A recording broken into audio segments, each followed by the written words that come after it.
Sean bienvenidos. Este es el Centro Internacional de Teoterapia Integral, su iglesia Senti en Miami.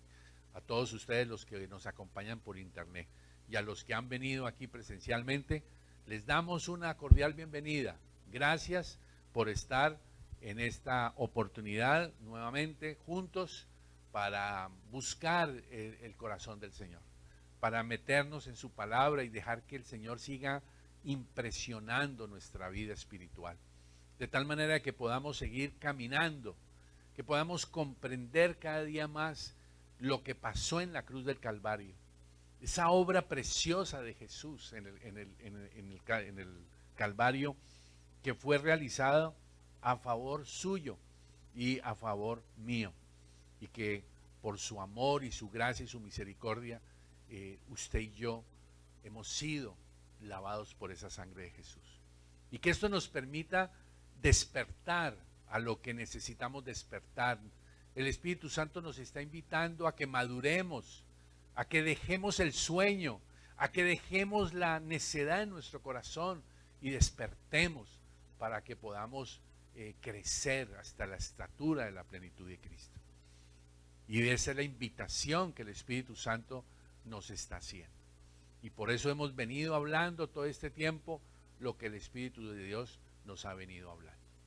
Hace una semana estuvimos hablando sobre un texto en 2 de Samuel,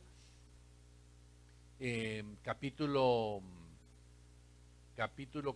24, y estábamos ilustrando una experiencia que tuvo el rey David respecto de los puntos ciegos. ¿Se acuerdan que hemos venido hablando de los puntos ciegos? Hablando de esos puntos ciegos, de lo que hemos estado planteando es que usted y yo en nuestra vida personal, en nuestra vida familiar, en nuestra vida de iglesia, en el trabajo, la manera de manejar el dinero, nuestra vida sexual, la forma como hablamos, bueno, en todas las áreas de nuestra vida hay puntos ciegos, como cuando usted está conduciendo su coche. Y hay puntos ciegos en los que usted, por más que mire por el espejo, el retrovisor, usted hay un momento donde tiene un carro a su lado y usted no lo ve por el ángulo y por la forma en el momento. Y usted cree que no tiene un carro al lado. Y entonces toma una decisión y puede llevarse un problema muy delicado. Esos puntos ciegos son importantes para cuidarnos. Y dijimos que esos puntos ciegos, el problema es que nosotros difícilmente nos damos cuenta de ellos, pero otros sí tienen la facilidad de ver ese punto ciego. Y por supuesto, el Espíritu Santo siempre está allí para eso, para hacernos ver las cosas, para enseñarnos las cosas, para hacer que podamos reconocer las cosas que no están acorde al plan de Dios, para que podamos seguir insistiendo en aquellas cosas que ya están alineadas en el plan de Dios. Para eso fue que el Espíritu Santo fue enviado. La vida cristiana no es simplemente algo que se recibió por ser cristiano y se acabó, no. Implica crecer, implica caminar, implica compromiso, implica tomar decisiones radicales. Y este hombre, hoy David, nos trae la enseñanza de cómo él fue capaz de tomar decisiones radicales en un momento en donde él estaba lleno de puntos ciegos. ¿Qué vimos hace una semana? Vimos cómo David, estando de rey, un día toma la decisión de hacer un censo. Y entonces uno podría preguntarse, ¿y qué es lo malo en hacer un censo? Era el rey, ¿por qué no hacer un censo? ¿Por qué no hacer un censo para saber cuánta gente tenemos, cómo estamos aquí, cómo estamos allá? Realmente no hay nada de malo en hacer un censo. Sin embargo, la palabra de Dios establece unos requisitos para establecer un censo, y uno de esos requisitos es que el planteamiento de Dios que dio al pueblo de Israel allá en Éxodo es que el único que puede pedir un censo es el que es dueño de todo, el propietario.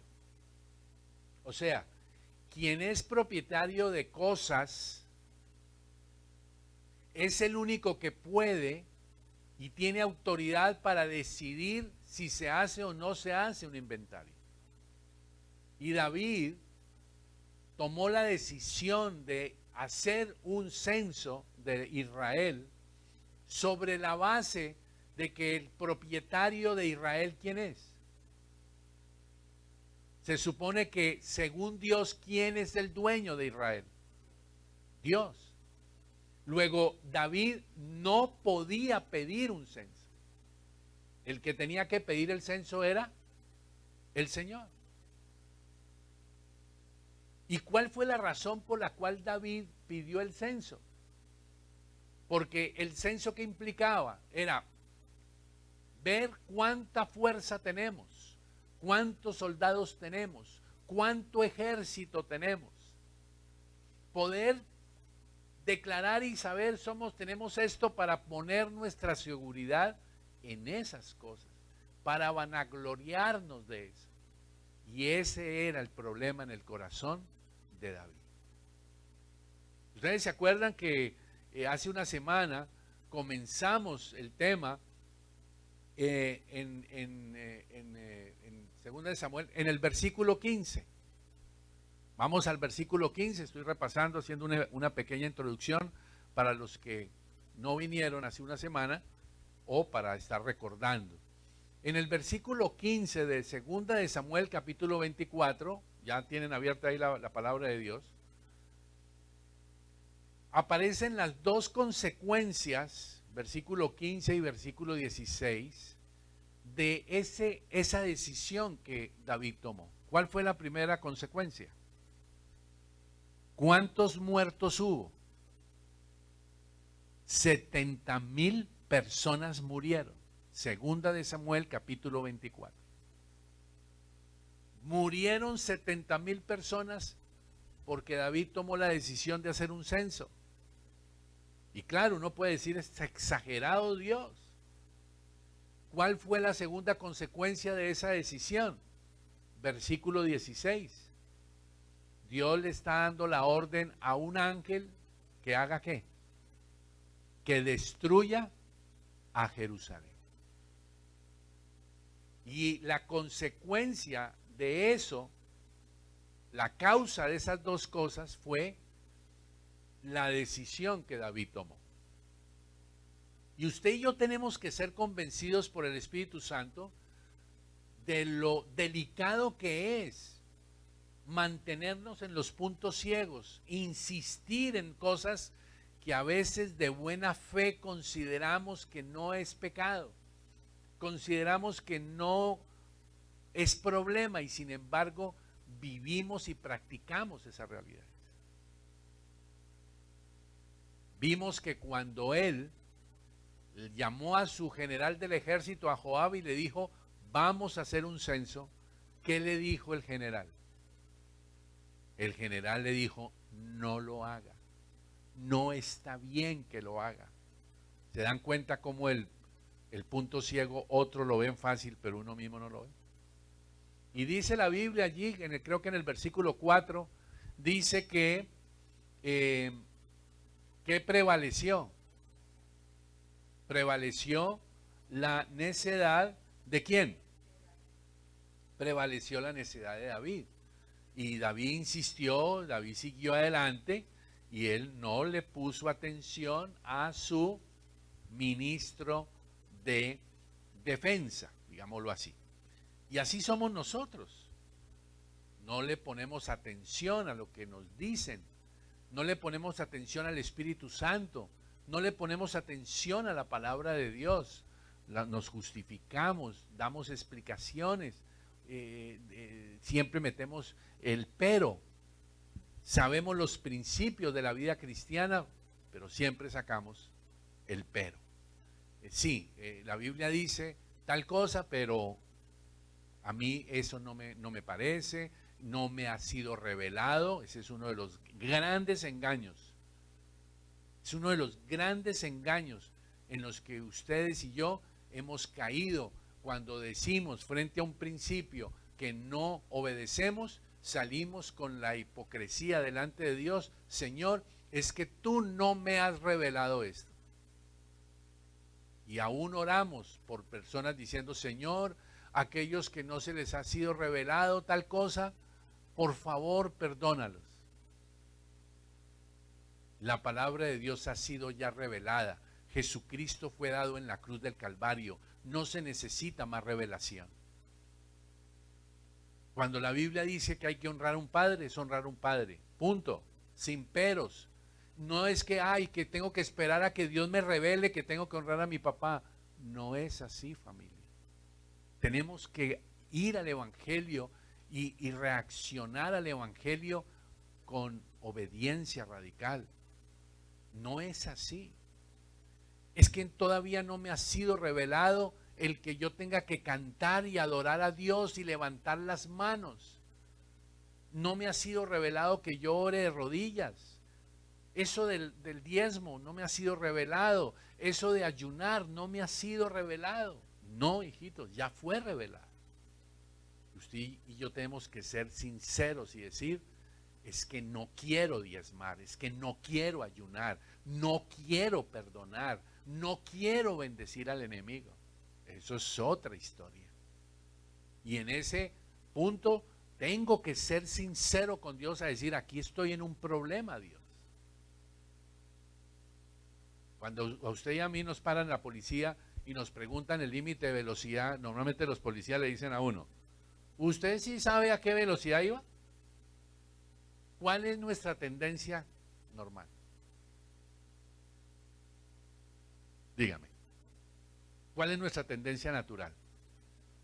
No sé. Ahora, puede que de pronto usted en ese momento se despistó pensando en el marido, pensando en el problema, pensando en alguna situación y usted se le fue la paloma y se le fue la velocidad. Puede ser, está bien.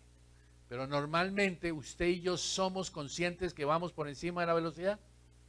Sí. Y cuando usted le dice al policía, no, yo no iba a esa velocidad. Normalmente, ¿qué hace el policía? Más lo aprieta.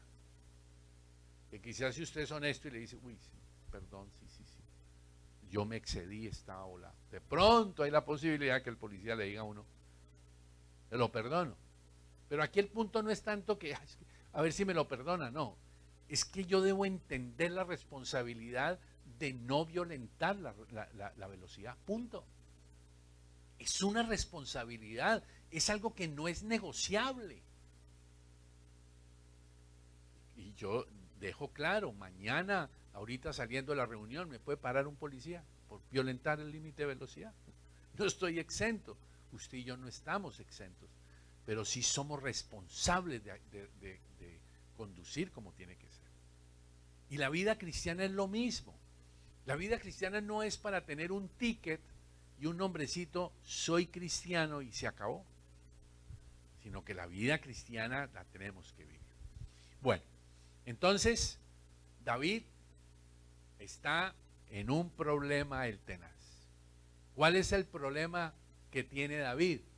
El problema es que ha pecado contra el Señor, ha violentado, ha sido orgulloso, le han llamado la atención y él no ha querido. Y la pregunta es, ¿nos parecemos en algo a David? ¿Nos parecemos en algo?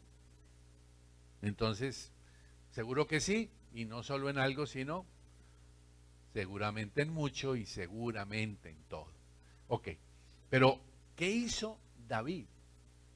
David fue capaz de convertir esta situación, esta ocasión del pecado, él fue capaz de convertirlo en una ocasión para glorificar a Dios. Y eso es lo que hoy vamos a ver, es lo que quiero animarles a que veamos en la palabra de Dios, cómo usted y yo, aún en el pecado, tenemos la oportunidad de convertir esa situación en una victoria preciosa.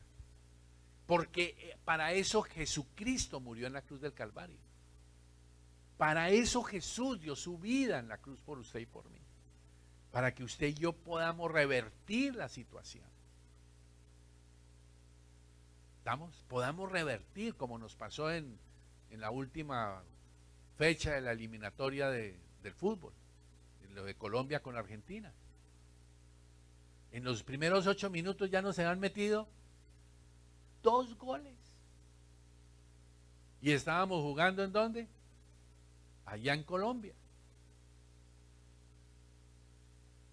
La cosa pintaba ¿para qué? Era para una goleada. Sin embargo, aún en el último minutico, ¿qué logramos hacer? Empatar. Ahora, ¿qué demostró eso? Los jugadores, ¿cómo reaccionaron?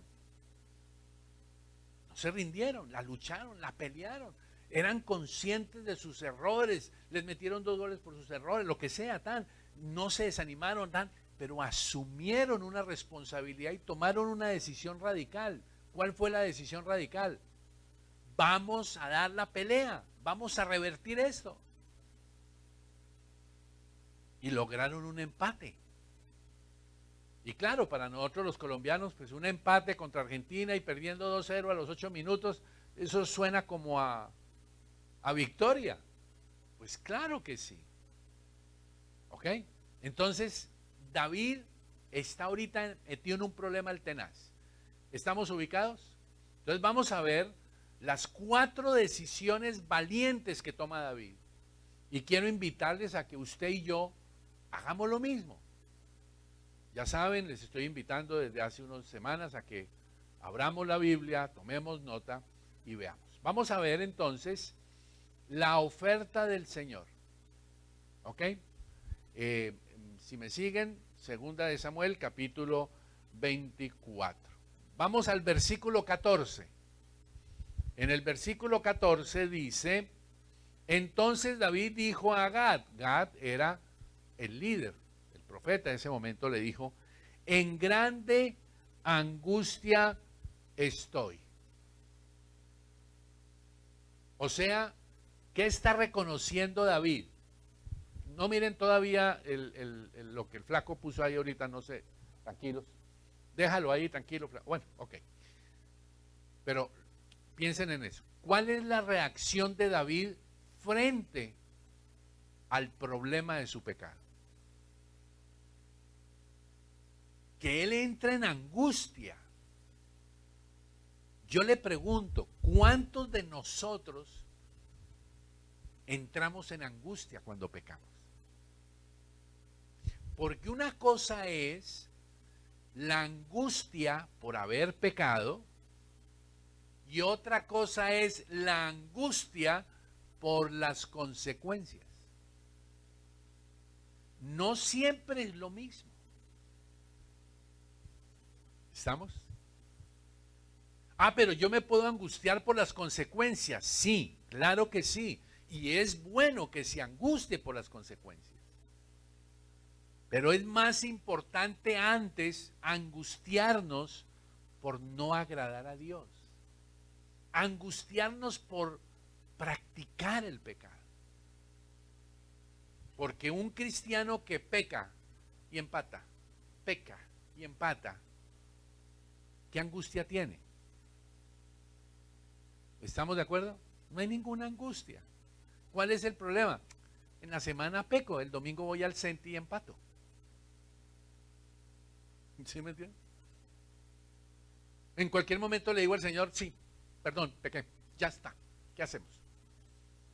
Como cuando uno está hablando con la esposa o está hablando con el esposo y se habla de algún tema y entonces uno de los cónyuges le dice al otro: pues sí, ya, sí, ok, ya fue.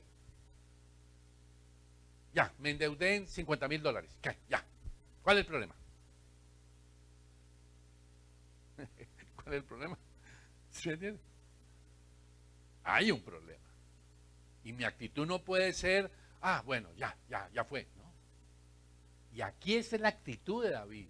Él entra en angustia porque él se da cuenta que es lo que lo que va a pasar. Y fíjense que él todavía no sabía las consecuencias. ¿Dónde aparece la primera consecuencia del pecado de David? Versículo 15. Los 70,000 muertos. Él todavía no ha visto los 70,000 muertos por causa de él. Tampoco ha visto el versículo 16. ¿Cuál era el peligro del versículo 16? Que Jerusalén estaba en la posibilidad de ser destruida. ¿Estamos? Él no sabía eso. Pero entonces, ¿qué hizo? Versículo 14, reconoce, entra en angustia. Bien. Ahora,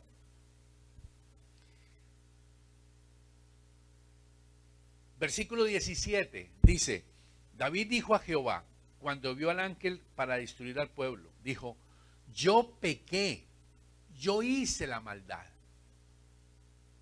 ¿Qué hicieron estas ovejas? Te ruego que tu mano se vuelva contra mí y contra la casa de mi padre. ¿Qué es lo que aquí está haciendo él? Él está reconociendo lo que sucedió. Pero vamos a devolvernos un poquito para que nosotros podamos entender el versículo 12. Vamos a devolvernos un poquito, versículo 12. ¿Me están siguiendo? En el versículo 12, cuando David peca, el Señor le hace una oferta a David y le dice, así ha dicho Jehová, 3 cosas te ofrezco. La primera, antes de esa primera le dice, ¿quién elige? Tú vas a escoger. Te ofrezco 3 alternativas, tú escoges. Versículo 12. Y lo que tú digas, yo hago. ¿Estamos? ¿Me están siguiendo o no? Bueno. Entonces, en el versículo 13 dice, vino pues Gad a David, Gad era el líder espiritual de David, y le dice, le hizo saber y le dijo, ¿quieres que te vengan 7 años de hambre en tu tierra? Primera posibilidad. 7 años de hambre para todo Israel. ¿Por culpa de quién? Por culpa de David. ¿Pero quién tenía que escoger? David. Segunda alternativa. Que huyas 3 meses delante de tus enemigos y que ellos te persigan. Segunda alternativa. ¿Cuál era la primera? 7 años de hambre. La segunda, 3 meses de persecución de enemigos. Y la tercera dice, 3 días que haya peste en tu tierra. ¿Cuál escogió él?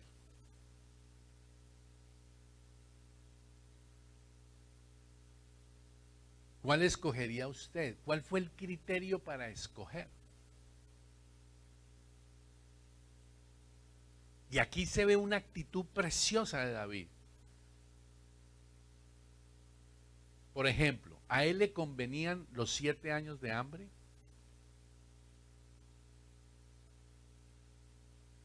Piénselo. ¿Cuál era la posición de David? ¿Ah? Nunca pasaría hambre porque él era el rey. ¿Y su familia? Tampoco. Entonces, ¿a él qué le convendría? A él le convendría decir, pues 7 años de hambre, finalmente yo soy aquí el rey, aquí me llega la comidita. Sin embargo, David, ¿qué dijo? Dijo, esa no. ¿Por qué dijo esa no? Porque él se dio cuenta que el hambre afectaría a todo su pueblo. y que él, por ser rey, se iba a salvar de esa. ¿Y eso era pecado? Veamos la segunda. ¿Cuál es la segunda? 3 meses delante de sus enemigos. ¿Le convenía o no le convenía? Claro que le convenía. ¿Por qué? Porque como él era el rey, ¿a quién era el que más iban a cuidar? A él y su familia. O sea, las 2 primeras le convenían a él. ¿Cuál era la tercera? 3 días de plaga. Si son 3 días de peste, de plaga, ¿a quién le entra? A cualquiera, incluyéndose él. Él no tenía cómo manipular el decir, a mí no me va a venir la peste. Como el COVID. El COVID no respeta ni la edad, ni la posición, ni la plata, ni la salud, nada respeta. Entonces, David, ¿qué escogió? Tomó una primera decisión valiente. Dijo, caigo en las manos de Dios. Porque la primera era caer en manos de ¿quién?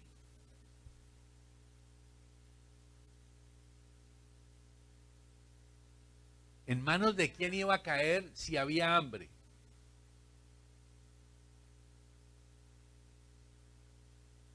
En manos del pueblo. Porque el pueblo al recibir el hambre iba a reaccionar contra él. Era caer en manos del pueblo. Segundo, 3 meses frente a los enemigos. ¿Caer en manos de quién? Caer en manos de enemigos. Él dijo, yo prefiero la más difícil. ¿Cuál es la más difícil? Prefiero caer en las manos de Dios.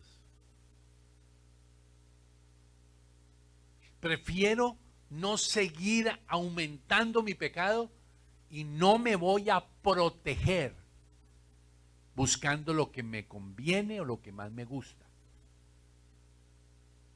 Y yo le quiero decir, por favor, usted y yo como cristianos no podemos decidir hacer las cosas que nos convienen ni que nos gustan. La vida cristiana no puede ser manejada. Usted y yo no podemos tomar decisiones en base a lo que me gusta y a lo que me conviene. Para honrar al Señor, usted tiene que hacer lo que agrada a Dios, aunque a usted no le guste. Ir y pedirle perdón a alguien, puede que a usted no le guste, y a mí tampoco, pero ¿a quién agrada? Puede que a usted no le guste diezmar, pero ¿a quién agrada cuando lo hace? ¿Vamos? Puede que a usted no le guste honrar a su papá. Puede que a usted no le guste ayunar. Puede que a usted no le guste levantar las manos y alabar a Dios. Pero ¿a quién le agrada que usted levante las manos y usted se arrodille? ¿Estamos, familia? ¿A quién agrada que usted y yo no mintamos? ¿A quién agrada cuando usted no está pensando en usted, sino está pensando en nosotros? Aquí David perfectamente podría estar protegiéndose él. Y entonces él decide 3 días de plaga. Bien, vamos ahora a mirar la segunda decisión valiente que él toma. Está en el versículo 17. ¿Qué le dice él al Señor? Él toma las decisiones. Yo pequé, yo hice maldad. por favor, la disciplina es contra mí. La disciplina es para mí, no para la gente. Porque al destruir Jerusalén, ¿qué iba a suceder? Más muertes. Y por eso David le dice al Señor, yo pequé, yo hice maldad. ¿Qué hicieron estas ovejas? Y la pregunta es, cuando usted y yo pecamos, ¿cuántos de nosotros pensamos en las consecuencias de lo que va a venir a la esposa, lo que va a venir al cónyuge, va a venir a los hijos? Y cuando Dios mete la disciplina es para todos. Pero aquí David le dice, yo fui el que pequé, la disciplina solo para mí. Eso es ser valiente, eso es ser radical, eso es decirle a Dios, yo pequé, mete tu mano contra mí, disciplíname.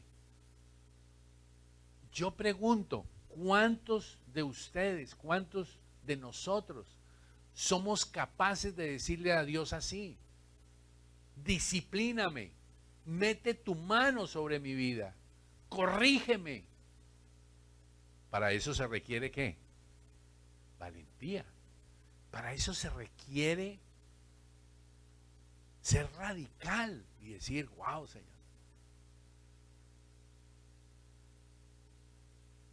Y esas son características que debemos tener en cuenta. Versículo 18 y versículo 19.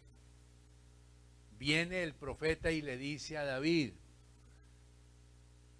Gad vino a David aquel día y le dijo, sube y levanta un altar a Jehová en la era de Araúna Jebuseo. Va y le dice, el profeta le dice, levante un altar. ¿Qué hace David? David toma su tercera decisión valiente. Cree en su pastor, cree en su líder y le obedece. El líder le dice, levante un altar. Y David inmediatamente obedece. La pregunta es, cada vez que nosotros, sus pastores, le decimos a ustedes algo respaldado en la Biblia, ¿usted qué hace? Evalúenlo. ¿Usted confía en sus pastores?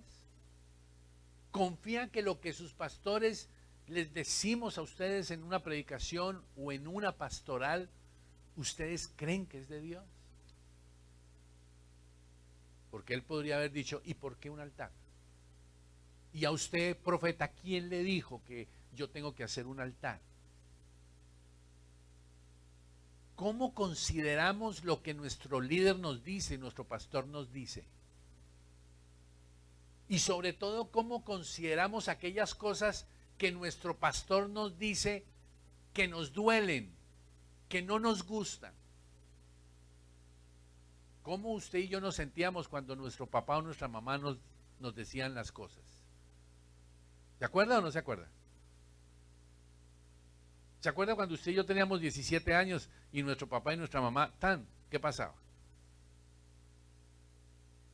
La pregunta es, cuando Dios te habla a través de tu pastor, ¿cómo reaccionas? ¿Tú confías? ¿O tienes peros? Por supuesto que ninguno de nosotros, los líderes, los pastores, podemos enseñarles a ustedes cosas que no estén en la Biblia. Por supuesto que eso está claro. Pero tienes que confiar en tus pastores. ¿Y David qué hizo? Cuando él recibe la instrucción, versículo 18, de levantar un altar, ¿qué dice el versículo 19? Dice que inmediatamente David subió. Versículo 19, conforme al dicho de Gad, según había mandado Dios, según el dicho de mi pastor, según el dicho de mi líder, según mandó Dios. No se puso en el plan de que, ¿será que sí? ¿Será que el líder me está hablando de parte de Dios o será de parte de quién? Y aquí no es obediencia ciega, no es eso. Es obediencia sustentado en la Biblia. Si yo le digo a usted, haz un ayuno, pregúntale al Espíritu Santo esto, esto y esto, ¿qué debes hacer?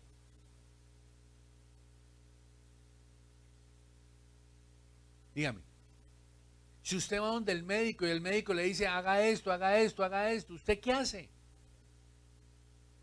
Y si usted le dice al médico, no, doctor, lo que pasa es que a mí me parece esto, aquello, lo otro, entonces el médico le va a decir, ah, bueno, entonces vaya, págueme los $80 de la consulta y no vuelva. Porque usted es la médica, usted es el médico. Usted ya sabe, ¿a qué vino, señor? ¿A qué vino, señora? ¿Estamos? Y miren, revisémoslo, familia. Ahora, oren por nosotros. ¿Cuál es la responsabilidad de este hombre Gad? ¿Cuál es la responsabilidad tremenda que tenía? Darle la instrucción al rey. Oír la voz de Dios. Esa es una responsabilidad muy grande. Y cuando nosotros les decimos a ustedes que yo soy el responsable, estoy aquí, es eso. Yo no puedo venir a decirles a ustedes algo que por allá de lo que me... No, tengo que responder a Dios. ¿Estamos, familia? Bien. Y ahora veamos la cuarta decisión que tomó David. ¿Cuál fue la primera? Repasemos, para que ya rematemos. ¿Cuál fue la primera decisión valiente que él tomó? Caigo en las manos de Dios. Soy el responsable. Segunda decisión. La disciplina la recibo yo. Y a los demás, misericordia, Señor. Ten misericordia con mi mujer y ten misericordia con mis hijos y ten misericordia con la iglesia de Miami Centro. Pero conmigo aplícame toda la disciplina que sea. Estoy aquí listo. Va a ser duro, voy a gritar, pero aquí estoy. Te pongo la cara, asumo responsabilidad. ¿Cuántos varones asumen su responsabilidad de ser sacerdotes de su casa? ¿Cuántos reconocen delante de Dios que no lo son? Para eso se necesita ¿qué? Valentía. Es muy fácil ser cobarde en la casa. Perdone que yo sé que esa palabra es feíta, pero usted y yo estamos llamados, dice la palabra de Dios, Dios no nos ha dado espíritu de cobardía.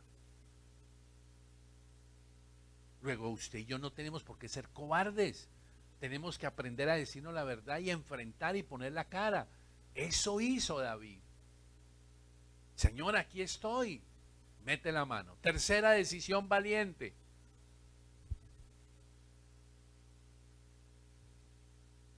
Obedece a su pastor. Tercera. Veamos la última, la cuarta decisión para que veamos este desenlace tan precioso. Dice, la cuarta decisión está en el versículo 24 y versículo 25. Resulta que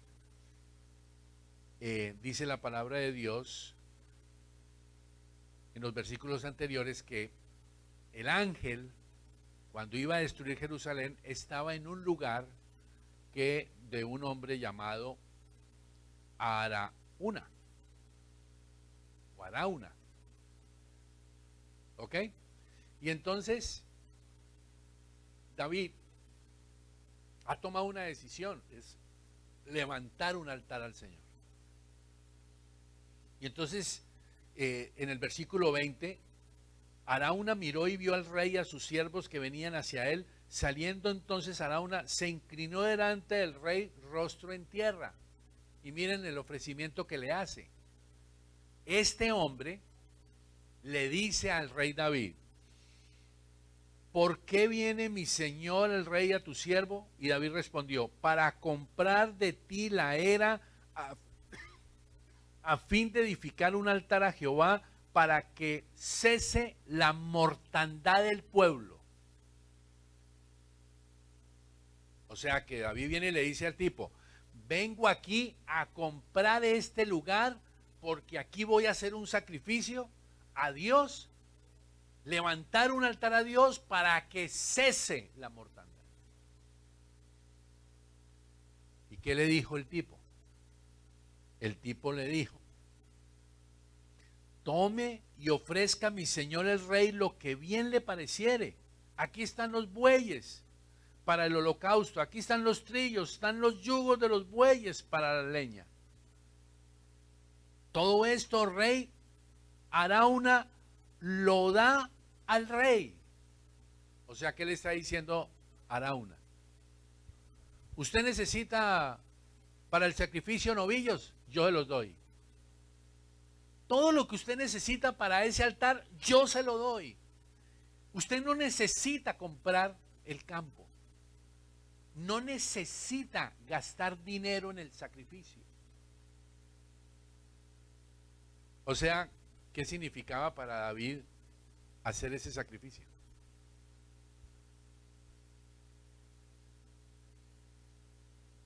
Ahí estaba de papayita el discípulo que le dice al líder: yo le pago todo, no se preocupe.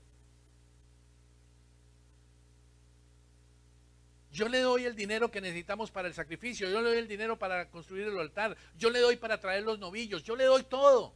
Tranquilo, líder, haga usted el sacrificio, yo lo pago. ¿Cómo era el corazón de ese hombre? ¿Ok? Fíjense que David, el primer lenguaje que le habló David a él, ¿cuál fue? Que yo le voy a ¿qué? Le voy a comprar. Y cuando usted está en su casita, usted está en su finca y viene alguien y le dice: estoy necesitado, quiero comprar este lugar porque hay gente que se está muriendo y yo necesito comprar esto, usted ahí mismo dice: wow, qué buen negocio tengo aquí. Este tipo está afanado, este tipo está emproblemado, necesita un lugar, quiere comprar y yo puedo vender. ¿Cuánto puede valer el costo? Sin embargo, este hombre no hizo eso. Le dijo: yo le doy todo para el sacrificio. ¿Por qué? Porque él escuchó: hay gente que está muriendo. Pero miren la reacción valiente de David. Versículo 24. No, esa es una decisión valiente. Sino por precio te lo compraré. Lo que cueste te lo pago. No ofreceré, subráyelo por favor, no ofreceré a Jehová mi Dios holocaustos que no me cuestan nada.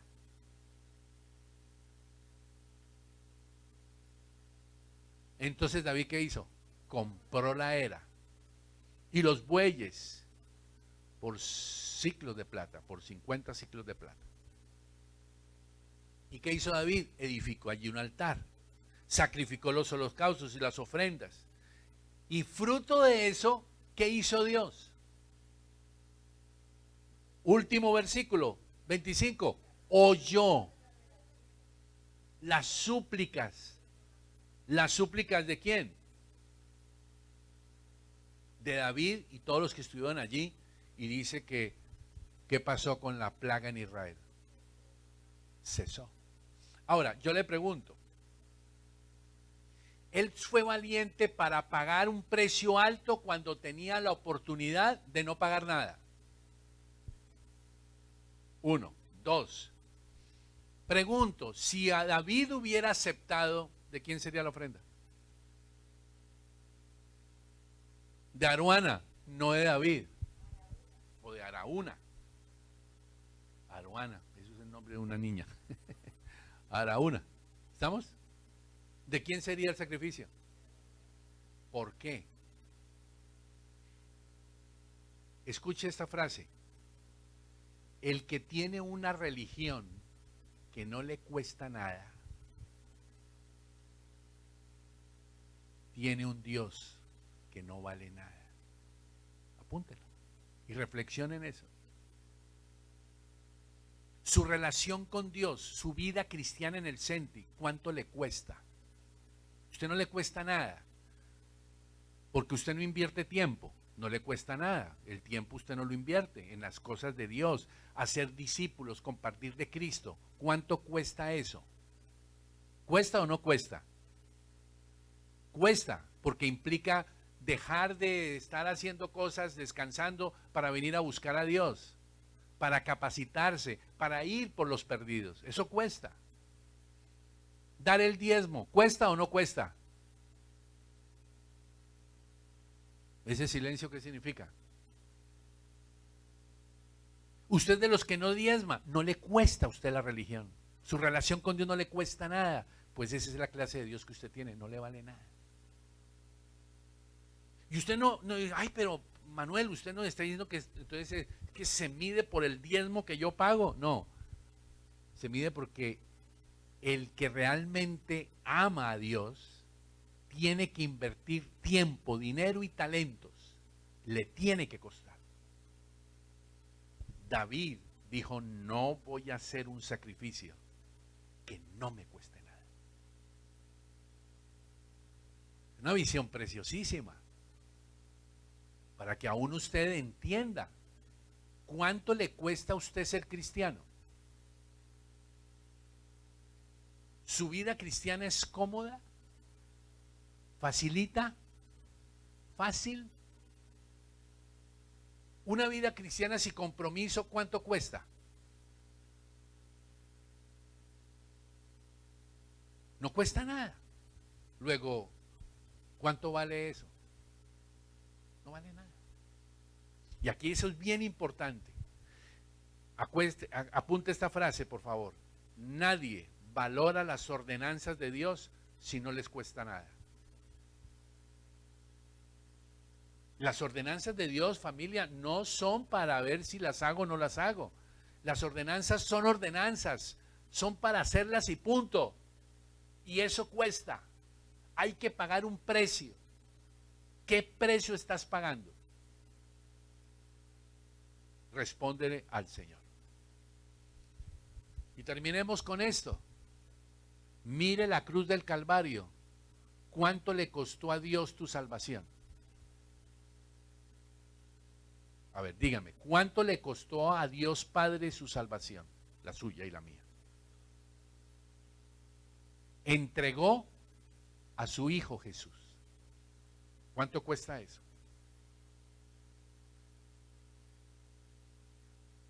¿Me entienden? ¿Cuánto le costó a Jesús subir a la cruz? Y aquí no es lástima. Hay que dar por lástima, pobrecita la iglesia, pobrecitos los pastores, pobrecitos. No, aquí no hay pobrecitos. Es la muerte de Jesús, pobrecito Jesús, no, ningún pobrecito. Jesús fue, lo hizo por amor, pero le costó. Y aquí es donde usted y yo tenemos que definir, ¿nos cuesta o no nos cuesta ser cristianos? ¿Cuál es el precio? ¿Y cuál es lo que hay que hacer? Yo le pregunto, ¿cuál sería el costo que usted y yo deberíamos pagar si tuviéramos que Dios y Jesús no hubieran pagado su precio? Dígame, ¿qué precio pagaría usted para el perdón de sus pecados si Jesús no hubiera muerto en la cruz del Calvario? Usted podría decir, no doy el 10% en dinero, doy el 100%. Suponiendo que usted diera el 100% de lo que usted gana. ¿Eso le alcanzaría para ser perdonado? No le alcanzaría.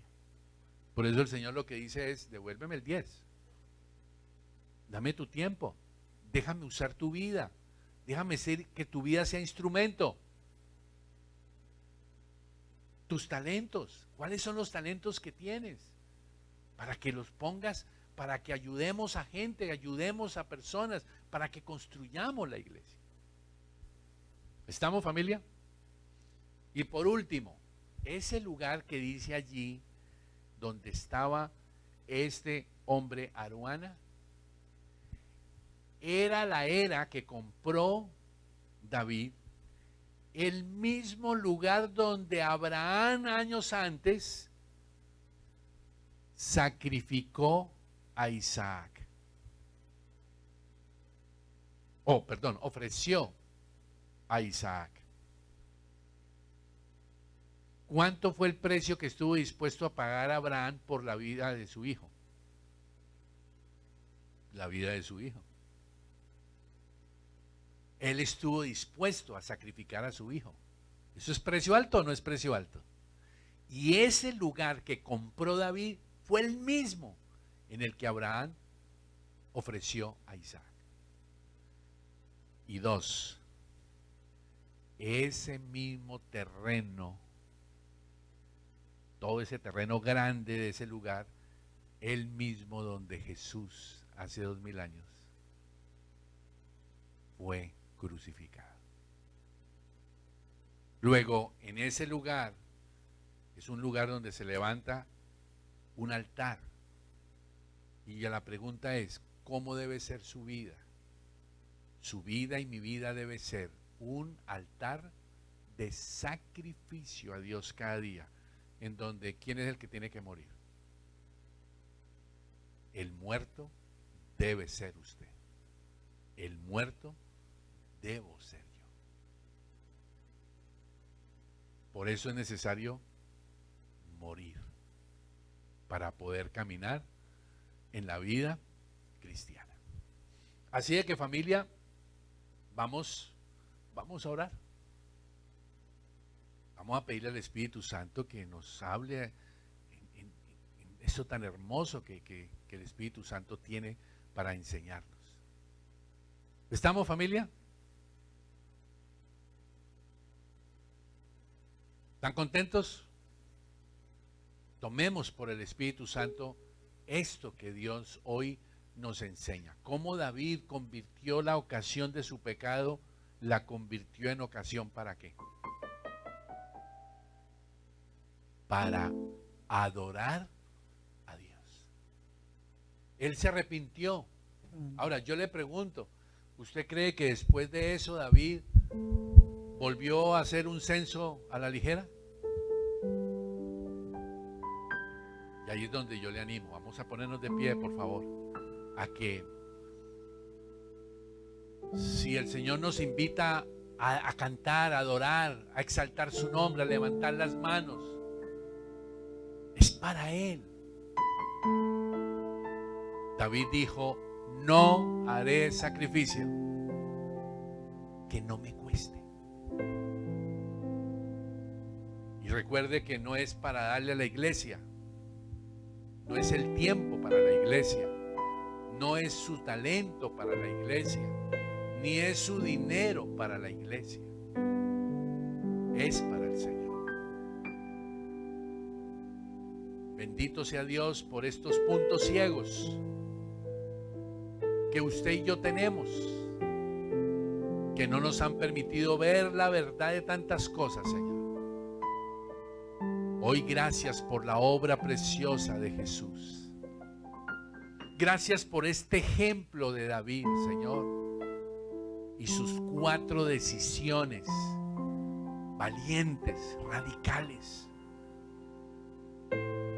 Yo te pido, Espíritu Santo, que nosotros como hijos de Dios podamos seguir este ejemplo de David.